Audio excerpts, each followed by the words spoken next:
making certain other inferences based on the location data and things like that. And the privacy principle that is important to note here is data minimization, which is to collect only what is needed. And this is really important because in case of a data breach, then it's a whole another story, and I can even do another like thing, a whole other thing on that. But when it comes to a situation like a data breach, you are always better off by not over collecting in the first place, because you cannot lose what you do not have, which is what data minimization really means. So for example, one example of how the data minimization principle works is, say your app is meant for somebody who is over the age of 18, and you want to make sure that the user using the app is an adult over the age of 18. So there are multiple ways many developers take this requirement and implement this in the code. For example, one way I have seen developers do it is they collect the like the date of birth of the user in order to do the verification on the back end that whether they are over the age of 18 or not. But the only thing that is really needed is the verification that once you that the user themselves are self-identifying that they are over the age of 18, and then that they have consent, they given us the consent that they want to use the app. So here in the first scenario, when you're collecting the entire date of birth, now it is like a burden on the app team or the data team to safeguard and protect that particular date of birth. So if there is a breach on the date on your side, then now you have unnecessarily collected the date of birth. Wherein the other way you could do is, maybe you can simply collect the year of birth if you're not confident, and if there is like some regulatory requirement that you need to know, or there could be another reason why you want to collect the year of birth. Maybe you're doing some sort of a profiling or market segmentation to understand which age group is using this app. Like, is it most popular with, like, maybe who are in their mid 20s, or is it most popular with retirees? Like, maybe they want to do some financial planning, and maybe they want to predict something for their retirement. So if that is the case, that you have a business need on wanting to know, and you want to segment them by the age groups, then instead of collecting the entire date of birth during the collection process, you can just simply collect the year of birth. And the best way and the most simplistic way to actually go through this authentication is to not collect any date of birth at all, is to simply have a checkbox wherein the user themselves are self-identifying. Yes, I'm over the age of 18 and I consent to use this to the terms and conditions of the app, and I would like to use this service. So that way you are not collecting anything, and you do have a consent that the user themselves have told you that they're over the age of 18. And there is always this question of, what if there is like somebody who is not over the age of 18 and they have just like consented, but there is also this argument that this person who is maybe only 14 years old and they want to use the app, they could always come up with a fake date of birth and give the fake date of birth at the time of signing up. So what it brings down to is, as an app developer, it is really not like your responsibility to ensure that the user who's trying to sign up, whether they were over the whether they are giving a fake date of birth or whether they are giving their real date of birth. All that matters is, it is on the user to understand the terms and conditions of the app and that they are signing up. So it kind of, it's a gray zone wherein it becomes like, what is the moral responsibility, social responsibility, and when it comes to like doing business around like this whole app development thing. But anyway, so in this example wherein there are three phases. So the first thing, you collected the entire date of birth. Now it is your responsibility to protect this and safeguard this data, which is not a great idea and it is not in line with data minimization. And the second thing is, you're collecting just the year of birth, which is kind of there, not there, because with the year of birth, and again with recombining with other publicly available identifiers, there is always a possibility of re-identification attack that uh, uniquely identify that particular individual that had signed up. But still, Swati, if there was, Swati, so I'm so sorry to interrupt and interrupt your flow. May I uh, uh, elaborate on something and actually yes, kindly ask you to elaborate? So for yes. there are like again like privacy experts on the call, uh, s- developers, CTOs here, CEOs here, but there are also law students who are not familiar with technical bits, such as we're always talking to these students about like data linkage attacks and how Latanya Sweeney back in 2000s showed that only three common identifiers is enough to uniquely identify any person in the US, which then she demonstrated in her paper that the governor of California had like a heart surgery or something. But in your own words, I would really love the distilled wisdom from your words. What is data linkage attack that you just said so that these newbies could also make it more accessible? Uh, yeah. Yes, definitely. Yes, that's a great call out, Mert. In Latanya Sweeney's paper, they mentioned that it's only three elements: the gender, their age, and the zip code. Based on just these three, they could uniquely identify with the US demographic census data that was released, a data set which the Department of Census they collected this demographic data, and they could uniquely identify to the point like which person they are referring to in that data set and what their responses were to this particular census collection. And when it comes to re-identification attacks, so there is a lot of publicly available data. uh, for example, if like in the United States, when you have a house and your full address including your name is published on the county records, and you can also know like how much of a property tax I'm paying like on my house. And just by knowing my additional information and combining it with these publicly available data sets, it is very easy to make an inference.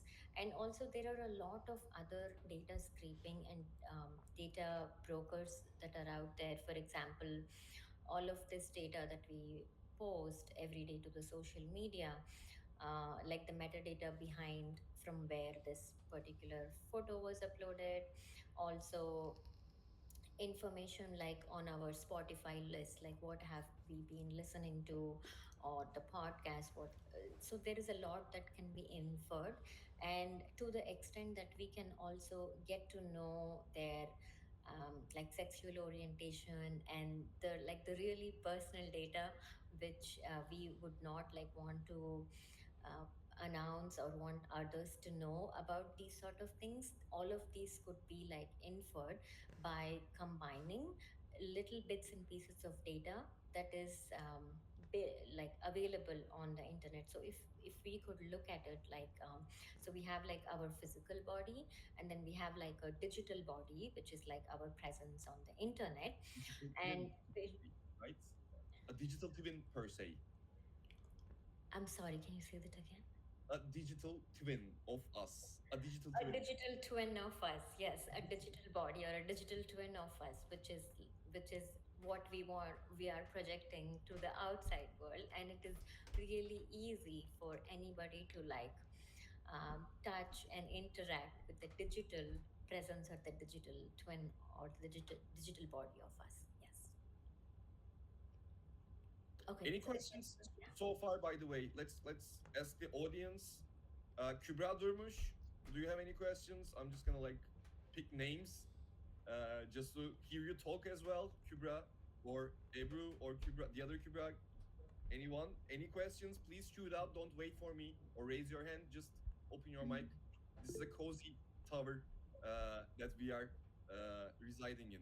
Ebru, yeah, go on. Um, Swati, you have just told us three choices as a privacy engineer. You three choices. Which choice you prefer as a privacy engineer? yes. So, as a privacy engineer, I am always aligned to the data minimization choice, which is the choice that is collecting the least amount of data to get the work done. So here in this case, if I was having to understand that when the user signs up, I want to get a consent from the user that they are over the age of 18, then I would go with this app design on the front end, wherein it would just have a checkbox. This user self identifies or the self declares saying that they check the box saying that they are over the age of 18. In that case, I am not collecting any date of birth or the year of birth or anything about the user at that point. I may still be collecting like their mobile phone number or email address that they have used for authentication into the app. Yeah. Thank you. Thank you. Kubra, Yeah, many thanks for your all information and sharing your insights about this. I wonder actually, what would be your approach if the declaration scenario didn't work for the relevant company? Because we know that in many states, they're making some regulations to regulate the user's age, especially for TikTok and some other social media applications. So, when we are looking from the regulation perspective, many times the declaration will not be enough for the data controller. And I wonder what kind of solution might be on the table if the declaration is not enough for the regulatory standards. Yes. So for the regulatory standards, if it is needed to collect the date of birth and maybe to prove that later on if there is like a lawsuit or something against and somebody is suing TikTok for maybe a parent is suing TikTok that their child had access to or and they want to prove that the child had given a fake date of birth and they were able to get through in the app. So in that case, TikTok is going to win the case, right? Because the child had, even though they were only 14 years, they had given a fake date of birth and they had given like some made up date of birth, which will make them over the age of 18 and they signed up. So in that, if that is the case, wherein TikTok needs to, or I'm not like pro or against TikTok or anything. I'm just saying because you have used the word. But so in that case, if I'm me as a startup behind the app, and I want to be in a place where if somebody sues me a lawsuit, then I want to prove that no, this is not like some random thing that they have got access to. They had declared like they had given me a fake date of birth and I have of course no way to verify or identify. So in that case what I would do is there are I will store the date of birth in on my backend in one of the databases, and I will have like a strict role based access control on that particular database. But it is still very tricky, so there are certain other mechanisms that I could do on the backend. For example, I could tokenize some of those, or maybe when I'm collecting them. So, first I would encrypt them during the data inflow process, and then I could, but there is still a lot of, I could tokenize them and I could store them on the backend in the database. And then I will have this really strict role based access control mechanism wherein only the admin can go in, and that too the admin will need, like, there is a lot of audit process behind it to prove that there is a lawsuit, and in order to provide this as an evidence in the court, this particular admin is going to that table and accessing that table and bringing this record. So that is how I would do some of the back end auditing and things like that. If I was ever audited, I will be in a good place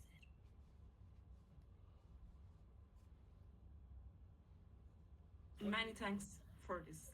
there. Okay, you're welcome. I sent a link to the chat where this was like one of the first quests I created, which you had checked out, and it describes like what tokenization is, what anonymization is, what the identification is, etc. So whatever she just mentioned, if you're not following up, just spend 10 minutes, play that quest, so you'll at least next time when Swati is here next year, get a better idea of what Yeah. she's talking about. But in a nutshell, Swati, because you use certain very critical word terminology, and I would like to again emphasize some of them. And for the newbies, again, those newcomers to the field that might be watching this later on YouTube, etc., Can you differentiate these three concepts for us again by distilled with your wisdom? What is tokenization? What is encryption? What is hashing? How they are relevant, and how they are used in certain industries, like let's say PSI and credit cards industry uses tokenization to like share tokens of the credit card without sharing any credit card information, without revealing any information. Hashing, we use it for storage, to record keeping, to all the way to, again, like hashing an email address in the table in order to obfuscate it and not write it plain text, and etc. You get my point. But can you walk us through that three concepts in couple sentences, like in 2 or 3 minutes, so that we don't ruin your flow as well? Thank you so much. Yeah, sure. I can do that. But I have a lot more slides to cover, uh, Let's leave it. and Let's leave it to Q and A. Let's leave it to Q and A. yeah, If we don't have time, they have the quest on compliance detective, so they could just play it as well. So that's yes. why we did it. So please go on with your flow. Okay. Thank you so much. Thank you so much. All right, let's go to the next screen. So when it comes to app development, so there is one thing that you're, as an app developer, you're designing your app, and then the other thing as an app developer is you will need to publish your app. So right now there is the platform here is the platform that you're publishing your app to. So it could be like the iOS platform that Apple provides, or it could be like an Android platform, or the Play Store uh, from the Android, and the app store from the Apple.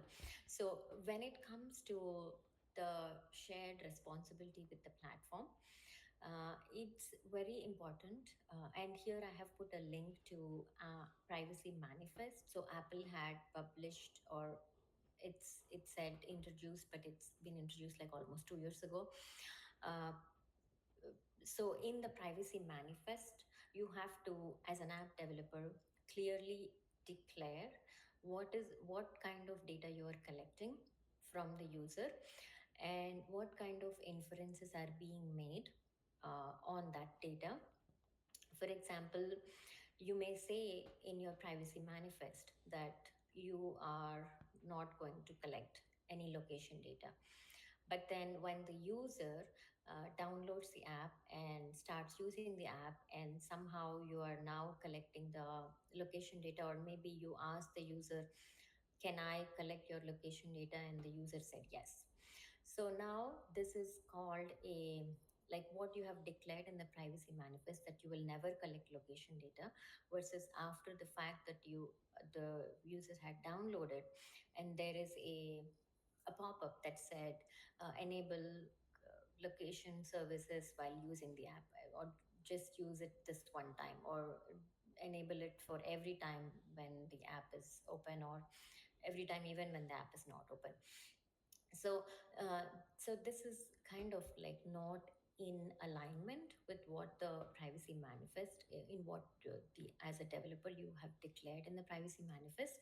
So this is not a, so this is kind of like a fraudulent practice according to the platform. So the shared responsibility with the platform here is uh, being honest about what is it that you are collecting, and then being transparent about declaring whatever that you are collecting is already stated up front, and then that there is, at any point in time, there is no confusion either to the platform or to the user on what is the data that is being collected by the app.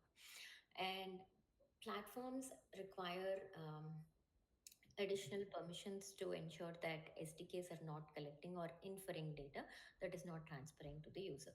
So the inference piece is, like I said, maybe you're collecting maybe you're collecting some sort of a uh, like let's say you're collecting date of birth, and then later on you're making some more inferences on based on the location data that they are present in, say, for example, in this particular zip code and this particular age, then you're maybe trying to make an inference that uh, about their race. Maybe they're African American, or maybe they're Hispanic or Latino. So then on the back end you're trying to make some sort of an inference about what their race is, and then you're maybe trying to target such ads or products to them based on their ethnicity. So if such sort of so it's very important that you're not making such inferences on the back end, and you're also being transparent if they are made, that they are only being made for this particular purpose. So one of the bottom line is, whatever you are collecting, you need to associate it to the purpose of processing. Like, what is the purpose for which you are collecting?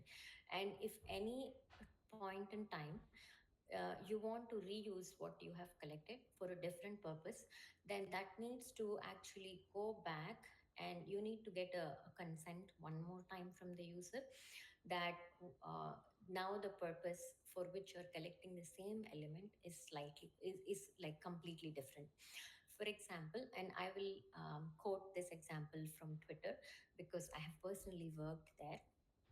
So Twitter had a 10-year FTC consent decree, and why FTC, which is the Federal Trade Commission, had slammed this consent decree on Twitter is, so Twitter had originally promised they will collect the email address of the user in order to sign into the Twitter app, which is to do an authentication for the user app. Later on the back end, because of the way the infrastructure was set up, uh, unintentionally or maybe intentionally, I don't know, I wasn't there when this happened, but the somebody like marketing team got a hold of this particular database which had all the email addresses, and they started using this database which had all the email addresses for marketing purposes, which means they started like sending them emails about some products and offers. Maybe they're trying to send them emails about some subscriptions and things like that. So now this is a conflict in the purpose. So initially, when the user signed up, and Twitter had promised in the terms and services agreement that they will only use this for authentication. But later on, this was never really made transparent to the user, or there was never a clear indication that this database containing the email addresses is what why they started getting these targeting ads. So they started using it for marketing purposes, and because of the not being declaring that the purpose for which it was collected is now different from the purpose for which it is being used, that is the reason why Twitter had an FTC consent decree. So it's so whenever there is like a difference in the purpose, and even if you know that you have the data and you can reuse the data, you cannot do that until you get a consent from the user that you will be using it for this other purpose.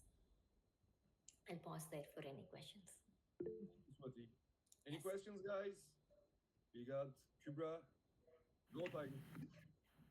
Yeah. My question is for this Twitter case, um, were there any kind of technical measures to prevent using the data for another purposes from the purpose from the purpose which it is collected at the beginning? Yes. So at the time when the incident had happened, there were no additional protection on the backend infrastructure side to avoid this from happening. But then later on, as Twitter matured on the backend infrastructure, there had been like a lot of governance process and auditing process to ensure that this does not happen. For example, if there is a like then that's when this whole privacy impact assessment, the PIA reviews, and then and collaborating with the legal team in getting the PIA review approved. So all of these things started coming into place. So I said I would say that as an organization, as Twitter matured, we had like more legal involvement and then more auditing and scrutiny around uh, like who gets to use this data and for what purpose are they using it. We had to declare it in one of our systems upfront before provisioning the service. But before that, it was so much like a very relaxed startup culture wherein if you just found some data somewhere, you just grab the data and you start building whatever like fancy thing that you want to build. I guess from there Twitter kind of matured and moved towards having more guardrails around this and scrutiny around like when you're wanting to build something. Now there are like a group of people, you have to get an approval from this committee, and one member in that committee is like a lawyer. Yeah, that's how I would state. And another question, based on your experience, do you think that these technical measures are improvised or improved after the privacy legislation or regulations?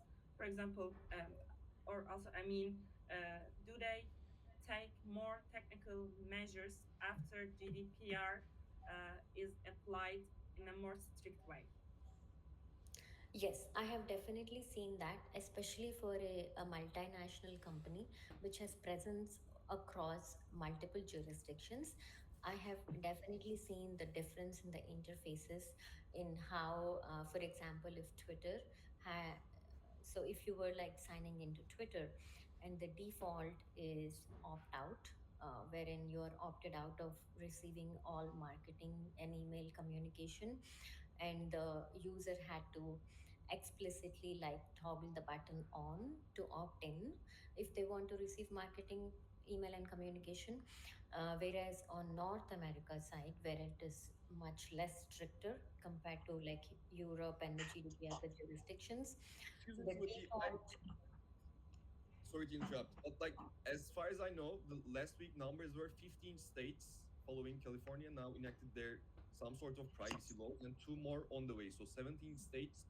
I think that's a big number, and I think US is changing the game, and it's really interesting to see both the AI governance, how it's going to play out with regarding Trump decommissioning the Biden executive order around trustworthy AI, and all this new AI investment hype going in. I'm really curious about what Abigail thinks about this if she's here. If not, we'll leave that to Q&A. So Swati, please go on with your excellent answer. Sure. Okay. So, like I said, even for the Twitter interfaces, when the mockups are being designed and even when the final product and the features are being deployed, the default setting for a user residing in North America is like opt-in, which means you're by default opting into the receiving marketing and email communication, and the user have to take an explicit action to opt themselves out. So I have always seen that having a much stricter regulation, uh, the all the like the technologies and all technologists in all of these organizations are much more vigilant about compliance. So it's really, I would say, even though as much as I hate to say, is it like the carrot and the stick approach, wherein the stick, it's the stick that works because it's the wanting to comply and then not wanting to pay like heavy penalty for non-compliance. That is something I have always seen. It transforms the way the code is designed and implemented on the app side. Thank you so much, Swati. Abigail, any notes on your end, remarks that you want to put in? Or perhaps you, yeah, No, I think because I think she's got other things she wants to cover. So maybe at the end, if there's perfect. yeah. I just Okay. because I called you in, I just want to give you the stage and make sure that if there's anything Thank you you. wish No, to say. that's fine. That's fine. All No, right, I'm all right, I'm I'm enjoying hearing this. Thanks. perfect. Okay, all right, I will move on. So the next topic is expanding to a new market. So say your company and your app is is working really well in North America, and you want to expand to a new market, like maybe say Europe. And when it comes to expanding to new markets, the first thing is it's always advised to get legal advice from uh, like a lawyer in the new jurisdiction to understand how exactly you will need to comply with those legal requirements. And also, there is this really good article on IPP that I read about apps, the pursuit of happiness, the legal considerations of SDKs. So, certain SDKs, which are the software development kit, which are used in building the app, should not be used in specific jurisdictions because they could violate the data regulation applicable. So, it is really important to revisit all the code that went into building the app before deploying and moving or expanding into a new market. So what I'm trying to say is there should be some sort of like a an assessment, like a privacy impact assessment, to understand what the new regulations and the requirements of this new jurisdiction are. And in addition to that, also revisit based on what kind of code base you have and whether it will be a valid thing to continue to like just simply lift and shift sort of a like to move away from the lift and shift sort of a mentality, to even like revisit in the code base to see if there are certain SDKs that you are deploying in the North America and maybe they should not be deployed in Europe. And I will move on to the next one. So this one, giving the control back to the user. And these both of these things are more around the front end of the app development. So the cookie consent banner, and I know you all must be very familiar by now with a cookie consent banner that pops up when you log in to or open a new page or a web page, or when you're going to even on the mobile, um, wherein it says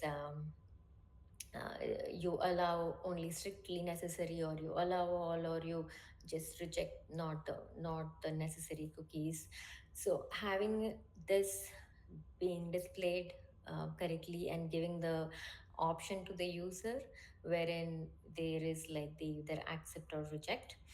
And also the preference center is more around giving like a control back to the Control, user.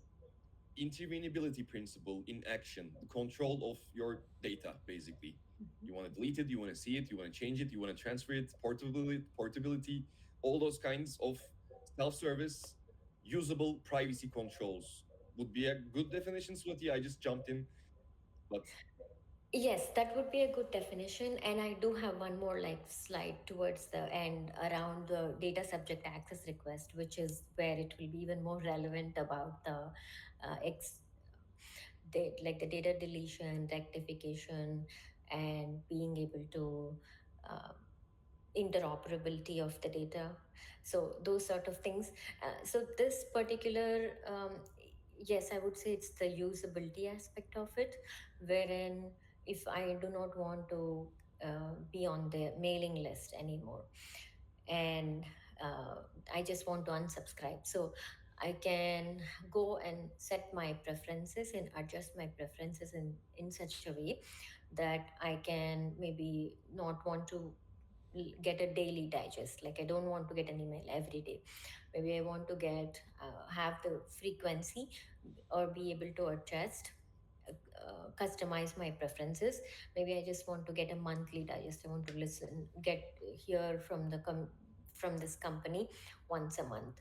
So having that granularity and that freedom, and also having the ability to opt out at any time, that is something that is legally required by the law.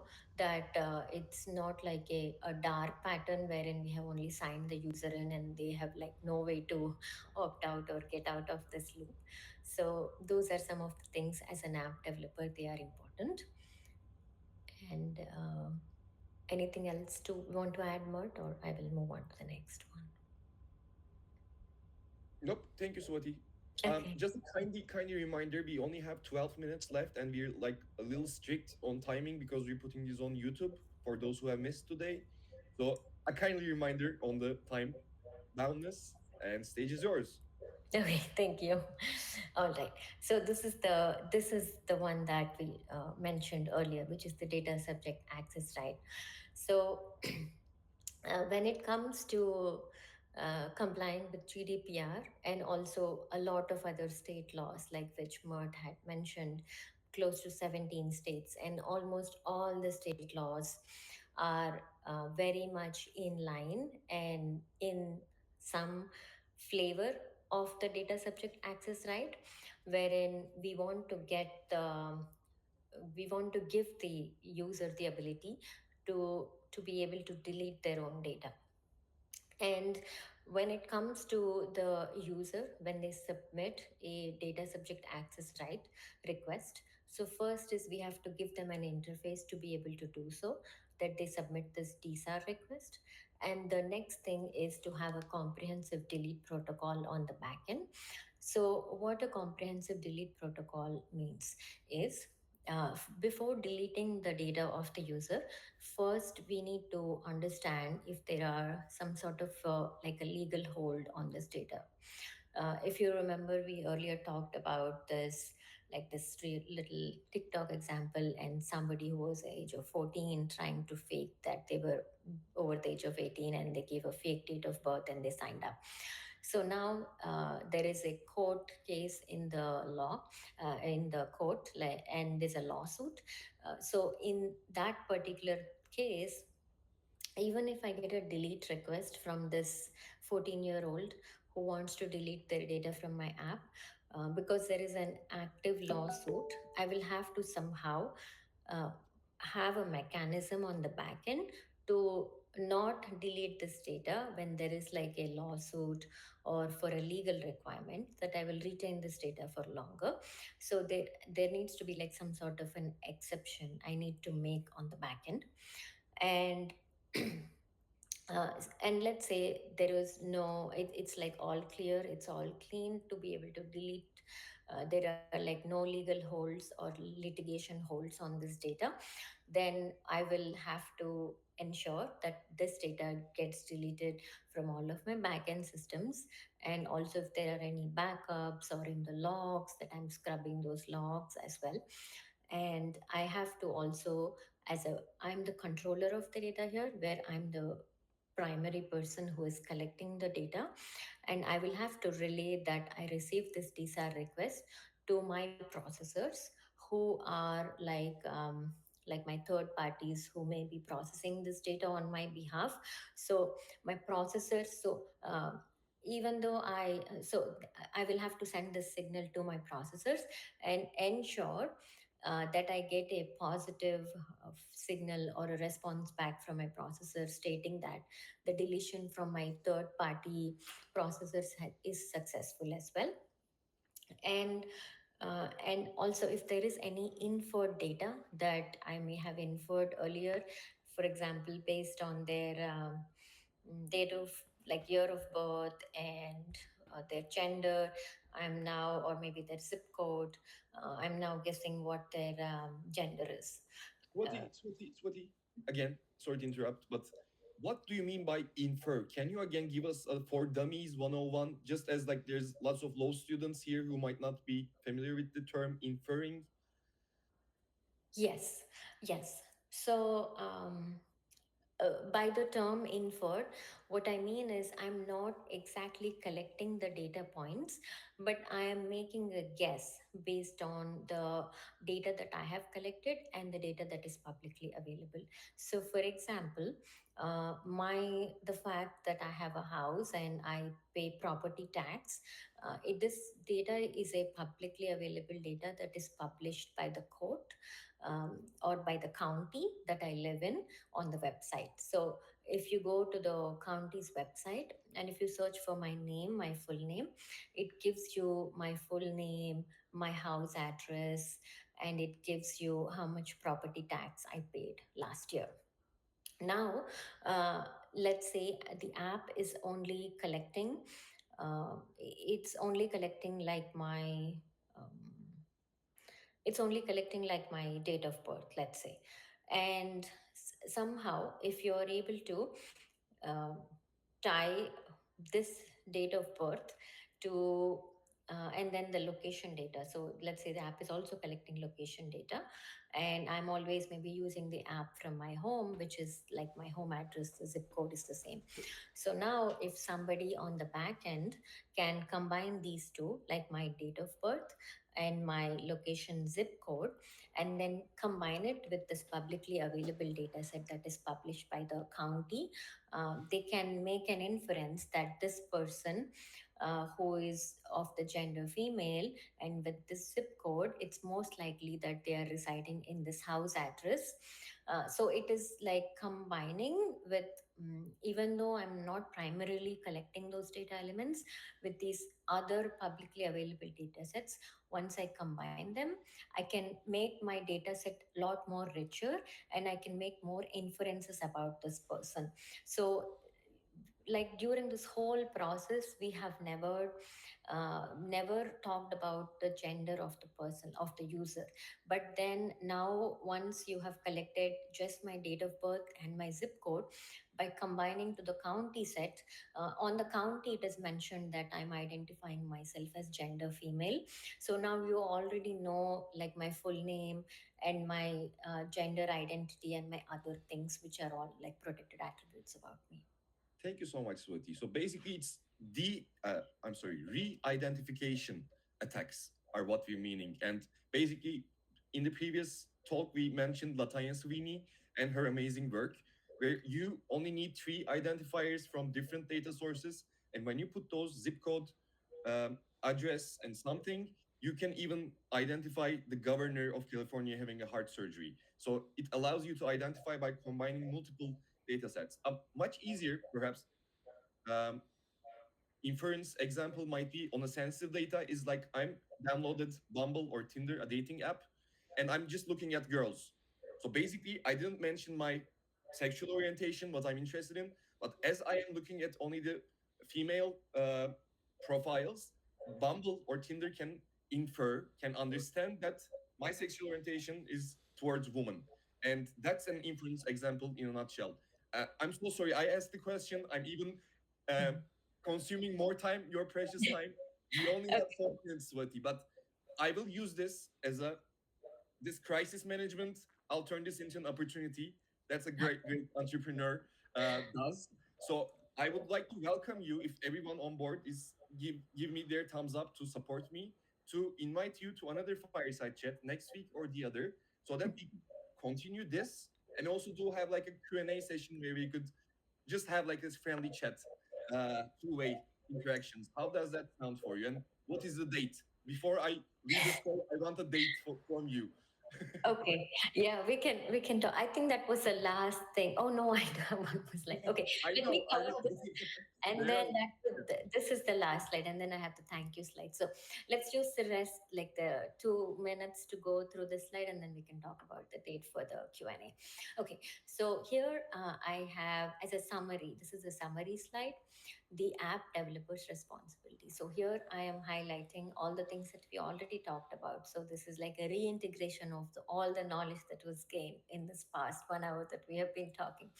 So, like I said, permission granted for a specific use of data does not apply to any other use of data without explicit consent. So, in the Twitter's example, if the permission was granted to collect email address for the authentication purpose, if you want to use it for, if Twitter wants to use it for marketing purpose, then they will have to go back and get explicit consent again from the user that they will use the same data element for a different purpose.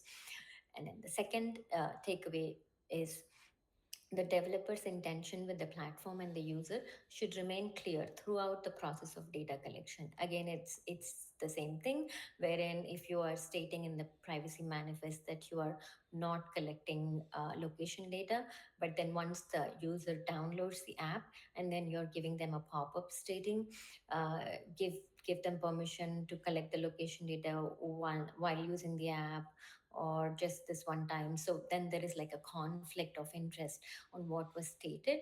upfront, and you're like not being transparent. So this should Okay. never happen. Mhm. Last 10 seconds the call will automatically end, so I don't want you to put that in that position, so it's a heads up. Thank you so much for everything.